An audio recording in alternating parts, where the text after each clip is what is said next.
Fear Not, Episode 102. Hi, I'm Billy Atwell, and I believe that consistently facing your fears is the only way to realize your truest self and to make those confident choices that will help you to obtain your deepest held hopes and dreams.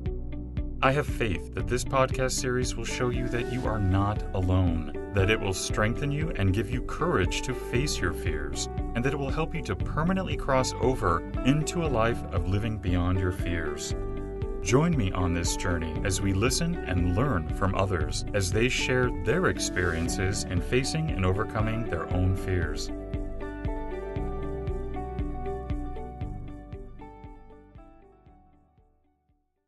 The legendary Patty Palmer spent over 3 decades developing the Palmer Plush tissue fitting method. This technique allows you to create clothes that fit your body rather than rigidly adhering to the pattern's contours. Palmer Plush fitting workshops and online courses are designed for both the beginner and advanced sewist and provides a polished piece that looks custom made. For more information on the available Palmer Plush fitting workshops and online courses, visit palmerplush.com. palmerplush.com. Hello, everybody. Today, you and I are going to be joined by Susan Reeve. Welcome, Susan. How are you today? I'm great and so happy to be here with you. Are you ready to fear not today? I am totally ready to fear not today. Susan has 40 years' experience as an organization development consultant, transformational coach, and interfaith minister. She's the co-author of selfesteemexpert.com. She's also a best-selling author with books including The Wholehearted Life, Big Changes and Greater Happiness Week by Week, and The Inspired Life, Unleashing Your Mind's Capacity for Joy. Susan's new book, Heart Healing, The Life-Changing Power of Forgiveness and Letting Go of the Past, was just released. Susan, can you take a few moments to fill in the gaps and maybe also give us a brief glimpse of your personal life? Yeah, absolutely.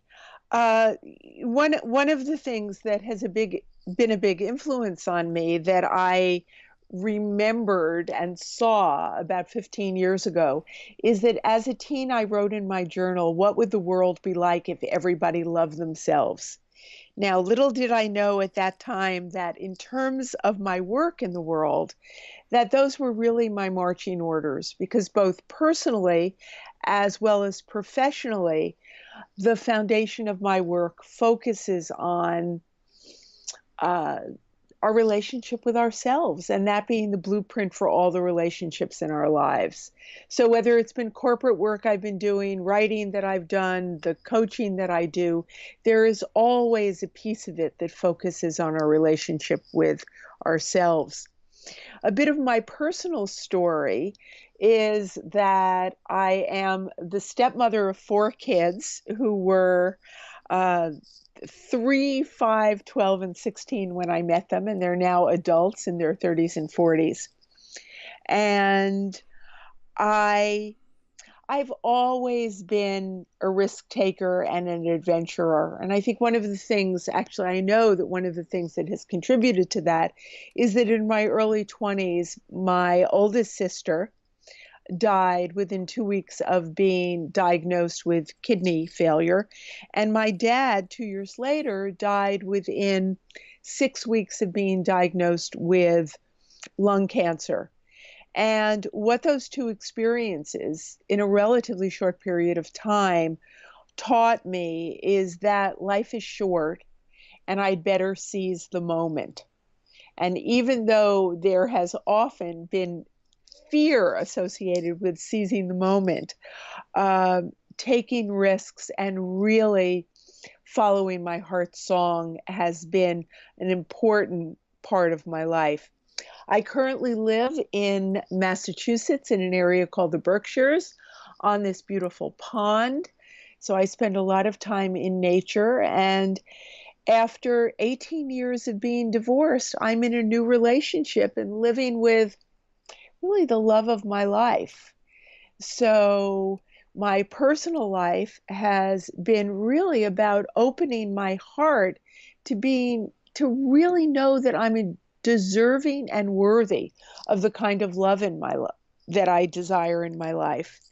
And my professional life has really dovetailed with that so beautifully in that it focuses on our relationship with ourselves.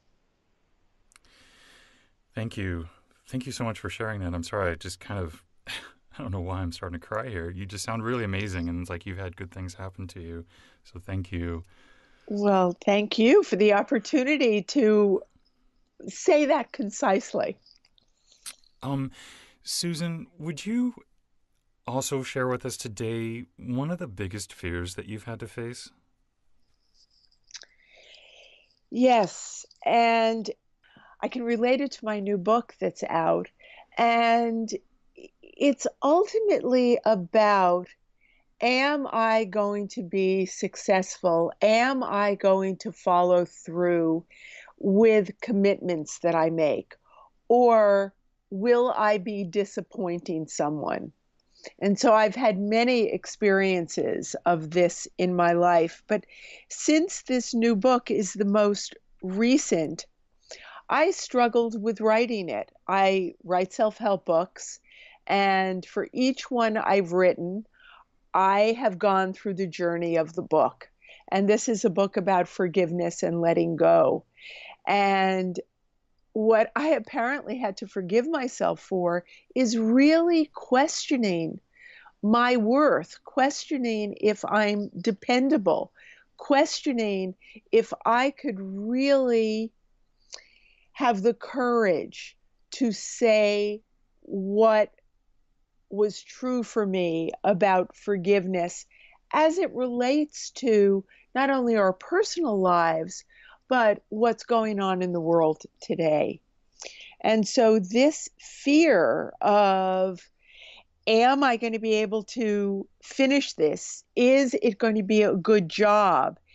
Do I have something to say of value?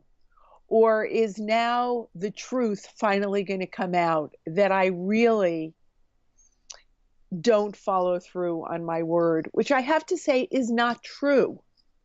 Yet, this fear of disappointing others, of not meeting my expectations and the expectations of others, I can tell you, had me miss the deadline to get the manuscript in and had me miss it more than once until I could say to myself, you are getting this done, just do it.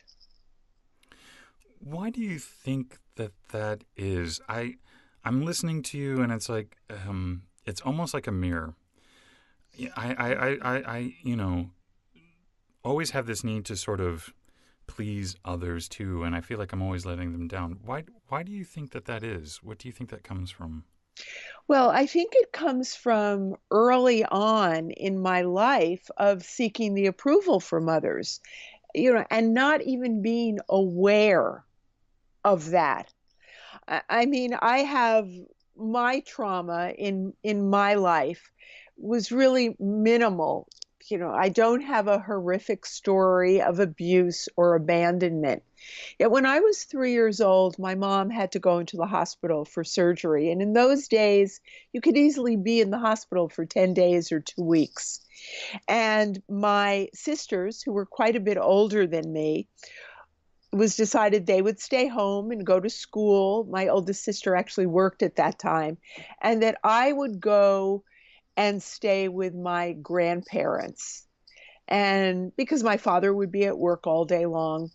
And what happened is I did go and stay with my grandparents. My grandparents loved me a lot, but I left my mother in this enormous hospital in New York City crying, and I started crying and really didn't understand what was happening. So I made a decision through this experience that there was something wrong with me. And that's why I was being pushed out of the home. I actually didn't stay at my grandparents' house the whole time. I had many conversations in my life with my mom in which she said a different child returned home. Playful, fun loving, happy child is the child who went to my grandparents, and a sullen, worried that I had done something wrong. So I think for me, early on, that decision about there was something wrong with me, and that's why I was cast out of the garden, so to speak. There are still echoes of that pop up that have me seeking the approval from others. And until I really come back to that place within me where I say, I'm okay. Yes, you have this fear, acknowledge the fear, and then move on from there. But that old story, even though I can assure you I have done loads of work on it, and it does not have the emotional charge that it used to have. But it pops up every so often when there's the possibility that I could disappoint someone. So when it does, how do you handle that? Well, sometimes I get very engaged in it. It seduces me. More often than not, sooner rather than later, I will literally say out loud, thank you, fear, for sharing. I choose to, and then I fill in the blank. I choose to complete this book in the allotted time and be true to myself in the writing of it. That's one part of it, and that's when I'm able to grab hold of it right away. There are other times that I will call a trusted friend who I know will not get caught up in the drama that's going on within me, and I will simply vent. I don't want anybody to solve the problem. I don't want anybody to tell me what to do. What I want is someone to remind me that I'm reliable.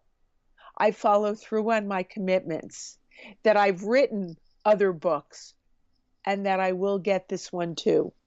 And sometimes I just go out for a walk in nature and I talk to the trees and I look at the clouds and I get support for you can do this.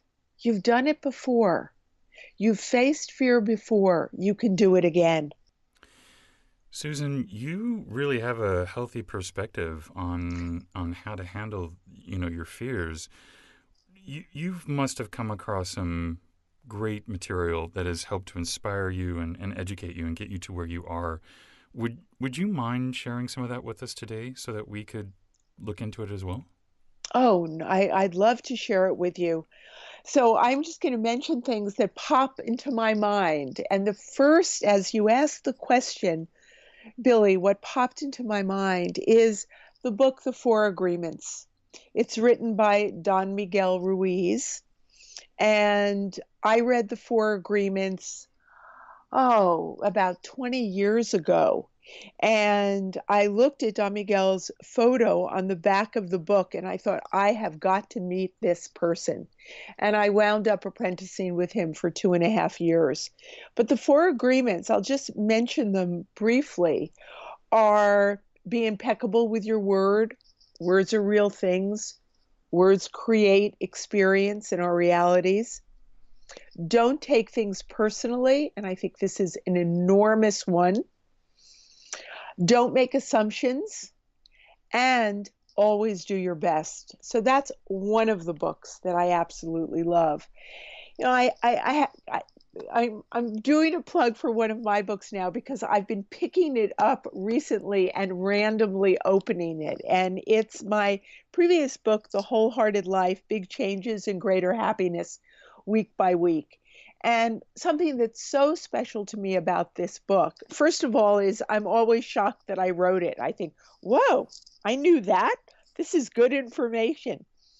It's a book of 52 chapters that focus on really different techniques that we can use to focus on both acknowledging and letting go of our fears. So there are things like meditate, pray, use the good dishes, take a new path, have a new thought. but simple things that we can easily do when we become seduced and consumed by fear, anxiety, worry, and whatever our personal versions of I'm not enoughness are. Would you like more books? Sure. I find Janet Connor's work, and the book that I'm referring to right now is the first book of hers that I ever read, which is called Writing Down Your Soul: How to Activate and Listen to the Extraordinary Voice Within.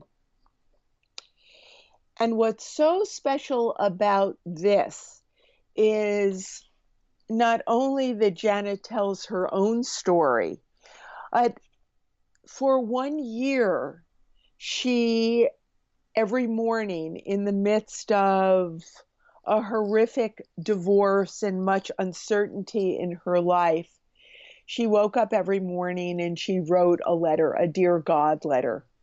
And she would listen to the responses. Sometimes she'd ask a question in the letter and get a response.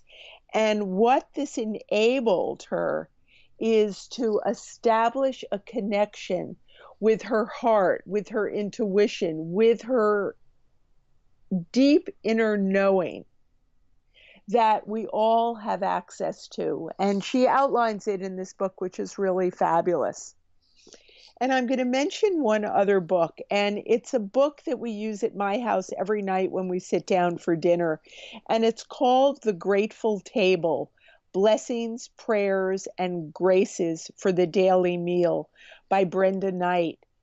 And I have found this to be so powerful in terms of everyday city. I don't come from a family that said grace before meals. And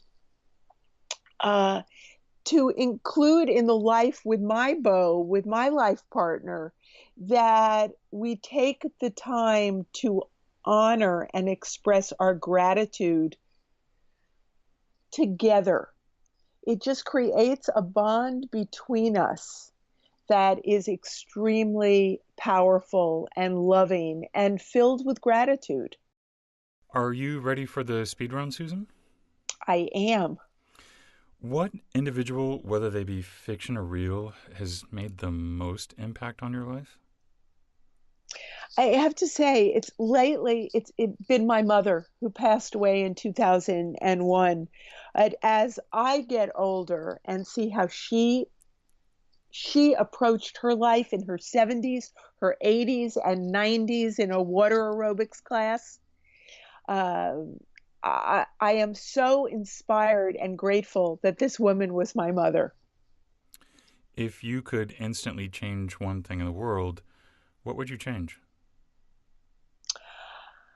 I would change that people really are conscious and know from the very beginning and throughout their life that love is what's most important. What's your biggest weakness? I could easily be seduced by junkie TV. What's your biggest strength? I have a fabulous sense of humor, and I'm really great at laughing at myself. If you could only have one book to read, what would that book be? A Wrinkle in Time. Do you have a favorite sound? Yeah, I love the sound of water. I love the sound of waves and water lapping. And Susan, if someone would like to connect with you, what's the best way for them to do that? I'm going to give my email. It's really the best way. It's Susan, SUSYN, at Susan, SUSYNREEVE.com. So it's Susan at SusanReeve.com. And I'm on Facebook at Susan Reeve, Susan with a Y, and Instagram at Godmother Susan. And Susan, what parting advice would you like to leave with us today? Is that when fear surfaces, it's really identifying a growing edge for us. And it's of great value to ask the fear that we're feeling, what do you need? And to listen to fear's response. And more often than not, what fear needs is simply to be acknowledged and to be embraced. That's excellent advice, and thank you for that. I also want to let everyone know, too, that Susan has generously donated a copy of her book, Heart Healing, that we'll be giving away. So if you would like an opportunity to win that book, visit the giveaways page at livingbeyondyourfears.com and submit your free entry form today. Susan, I want to thank you so much for coming on the show. It was an absolute pleasure talking to you and just listening to you and learning from you. So thank you so much for your time today. Thank you, Billy, for the opportunity, and thank you for the important work that you're doing. It makes such a difference, and we never know the ripple effect of our work. So thank you. Thank you for joining me today. And remember, you cannot achieve everything, but you do have the God-given ability to achieve anything. So stay focused, out of fear, and keep on keeping on. Until next time, be well and peaceful. For more information on today's episode and guest, or for resources that will assist you in overcoming your fears, visit livingbeyondyourfears.com. And don't forget to subscribe to this podcast, where 3 times a week we move to a life beyond our fears.